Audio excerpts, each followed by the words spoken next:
thinking again about the concrete policy changes, the fact that it says currently in the Constitution that women should basically not be, mothers should not be obliged to work when they're having children.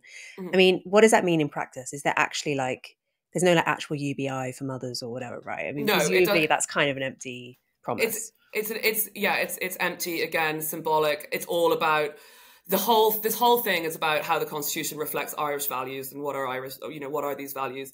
And in terms of, I'm not a constitutional lawyer, but, obviously the legislation would have to be designed in light of what the Constitution says. So perhaps there will be second order and third order effects, but nothing that's like obvious. And again, it's not like the immediate creation of a new positive right. Or indeed the withdrawal, or, it's not like Sure, currently stay-at-home mums are getting this lump of money from the government that they then have removed or anything. Yeah, okay. So it's all about battling over the sort of, the symbolic direction of Irish society. It's a kind of way for the government to culture wars to referendum their way through the culture wars, right?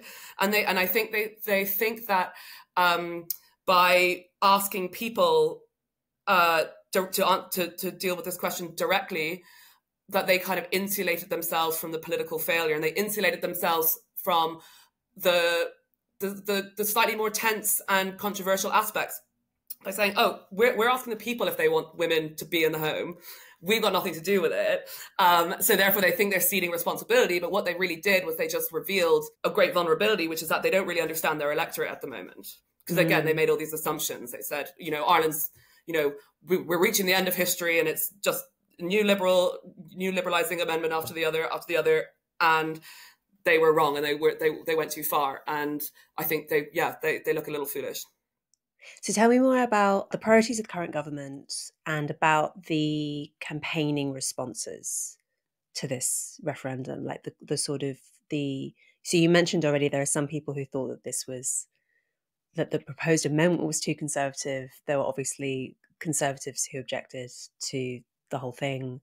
Tell me more about the sort of lead up to the referendum. The biggest difficulty with these referendums is not just that they were conceptually poorly designed, but that they were very badly run and very badly implemented. First, the process was both incredibly slow and had a huge long run-up in citizens' assemblies, and then it was really, really rushed and kind of just like landed on people's front doors, and that was surprising. They got the endorsement of the National Women's Council of Ireland, which I think was really wanted, but there's stories of infighting there, and no one could really agree on how they wanted these referendums to be worded, and so again, a lot of complicated bickering over very, very, very precise language. So that was a problem. The government didn't really have its heart in it.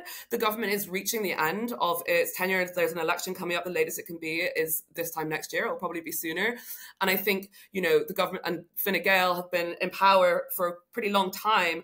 And I think just naturally they're quite weary and didn't have the energy and kind of excitement of 2015 with gay marriage, and then 2018 was a really galvanizing moment for a lot of people in Ireland. And you think about how Leah Varadkar in 2018, when the referendum for abortion went through, was given like a hero's welcome. And Leah Varadkar, after, not necessarily because of, but after this referendum loss, resigned.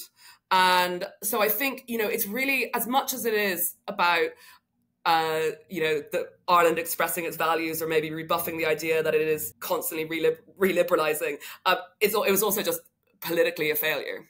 Mm-hmm. It's as much about the state of Irish politics writ large as it is about what we want our constitution to look like, I think. And a rejection of the government as much as a rejection of these premises.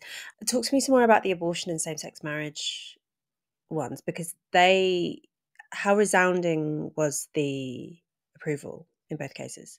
With gay marriage in 2015, that was a 60% turnout with a 62% yes vote. And then 2018, abortion with a 64% turnout and a 66% yes. So, these much higher turnout. Much higher turnout by about 20%. You call that obviously a resounding yes. it's funny to think of 2015, between 2015 and 2018 to be a moment of national unity, especially given what was going on in Britain with Brexit and everything. But in Ireland, it certainly was. And, campaign groups were kind of in lockstep with each other. There didn't seem to be much internecine bickering like there has been with these. And I think something else about the gay marriage and the abortion thing is that they were tangible and they were real and put forward by an energised government. But I also think that something that is quite important is we say, wow, look how resounding the yes for gay marriage and abortion was, and look how much higher the turnout was. But we still have to remember that 1/3 of the people who voted for both of those things said no. So in this narrative of Ireland as this like rapid liberalising place, we can't forget that there is still a socially conservative chunk of the country that's actually quite large. And I think, the future government, whoever it might be, can learn something from this referendum, which is that those people vote too, and they need to be listened to, and that perhaps they just got a little bit caught up in the headiness and excitement of this rapid liberalisation narrative that they forgot about this 33% of voters that exist too. Can I just clarify on the abortion one? So same-sex marriage, I like that straightforward, right? Presumably it was just permitting same-sex marriage. Abortion, the Irish abortion regime was very strict previously, right? And I'm aware of some particularly horrible cases, or at least one horrible case, of women dying because they weren't given access to abortion and they were having, serious pregnancy complications and so on. So it's gone from being very strict. How liberal is it now? Like, how does it compare to the UK, for instance? It's not as liberal as the UK. Okay. I think it's 12 weeks. Oh, okay. But it's with some exceptions, presumably. Yeah, and obviously with exceptions. Yeah. But I think it was such a precipitous change. Yeah. Okay, but that's still worth, because in the UK it's 24 weeks for any reason. Well, no, technically it's for the mental health of the mother, but in practice that's for any reason. And then with exceptions afterwards for risk to the life of the mother or serious abnormality. So it is still the case that Ireland is significantly more conservative on abortion in the law than is the UK. Yeah, exactly. And even actually many parts of the US also, Ireland is yeah, more so conservative. I think it's a really good thing to point out, actually, because it does again complicate this really accepted narrative that Ireland is the liberal country now, that Ireland is the liberalizer of the West. It is still a conservative society. It still has strong through currents of religion, and just it's just because it's changed rapidly. It hasn't. I'm not sure if it's necessarily earned this kind of. Yeah. It's not as much of a win for progressives as they might like to suggest. Yeah. I'm guessing that the people who are primarily voting against both the same-sex marriage and the abortion referendum, and indeed this latest one, were older. Is that a fair assumption? Yeah, older, male, I think, perhaps more so. And more religious and all these intuitive things. Yeah, exactly, yeah. Yeah, so one could read that therefore as, okay, we've still got the old traditionalists around turning out to vote in these things, but maybe in 50 years, Ireland will have been sort of thoroughly liberalised and the ghost of traditional Catholicism kind of driven out. Yeah, I mean, I guess that's the assumption, but then that's a very similar assumption that caused this referendum to fail. So I think the whole project at the moment needs to be really investigating the core of that assumption and working out how true it is. I don't think the country is voting to renounce the values it cultivated over the past 15, 20 years. It doesn't want... This is by far not Ireland retreating back to papacy. I think really the closest to the truth you can get on it is that perhaps this sense of the capstone of Ireland's liberalising process, perhaps it's just not deeply felt enough. It's not as deeply felt as the government thought it is. It's not that the government completely misunderstands what people think. I think if you asked most people on the street of Ireland, do you think women belong in the home? Obviously, no one's going to say yeah. But I think maybe the government misunderstood priorities and depth of feeling. And that's the political failure rather than really something that's about Irish values. Tell me about trans in Ireland. Where does public opinion lie on that? Because that seems to me that's like the next step on, right, from all of this more, like abortion. It is still the case, right, that I think it was it 67? I think that abortion was decriminalised in the UK. So we're talking almost a 20-year, almost a 60-year lag. But trans is obviously sort of the next thing along that road. Where is Ireland at with that, and what does the public think about it? I think it's just not part of the national conversation really at all. I think Ireland, in terms of ever since 2015, in terms of LGBTQ, etc., is a good place. It's broadly accepting and liberal, but I don't think trans has even really properly entered the discourse. Certainly not the way it is in Britain. And I think you'll find in Ireland they wouldn't look at Britain and say their policy is way too liberal or they're way too conservative. I think they'll go, God, then why do they talk about it so much?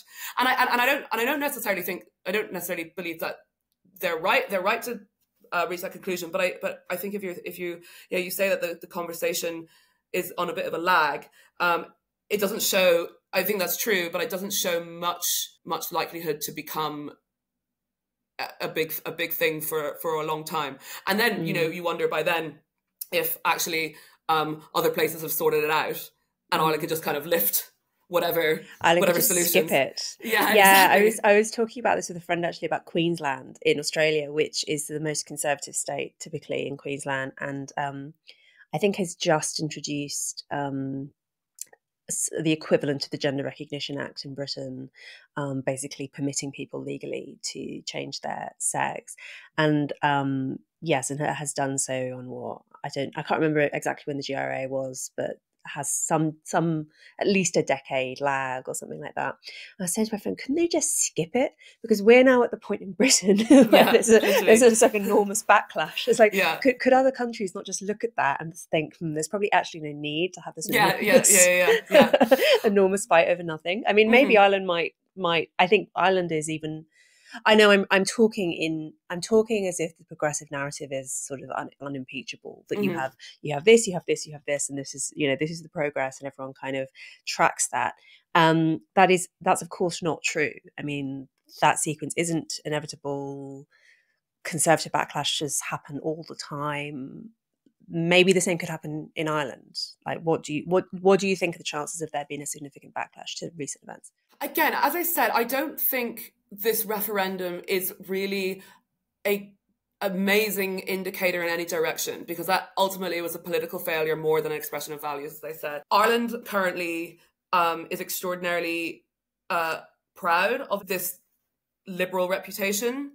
I think 2015 and 2018 were moments of great national pride, and I think national pride is a deeply held thing, and I think those things don't change. So I don't see a kind of reversal in kind of the socially liberal values, but I think it is entirely plausible that there is a conservative backlash fomenting over other questions. There were riots in Dublin in November, quite serious ones, and that was kind of anxiety over immigration that had kind of bubbled over the surface. I think, whatever happens the next election, whether we see a Sinn Féin government, I think, however that plays out, Sinn Féin kind of posit themselves as the kind of change candidate. And I think if people learn that actually wasn't true, that's often that can be a source of political upset. When you thought you had an alternative and actually you never did.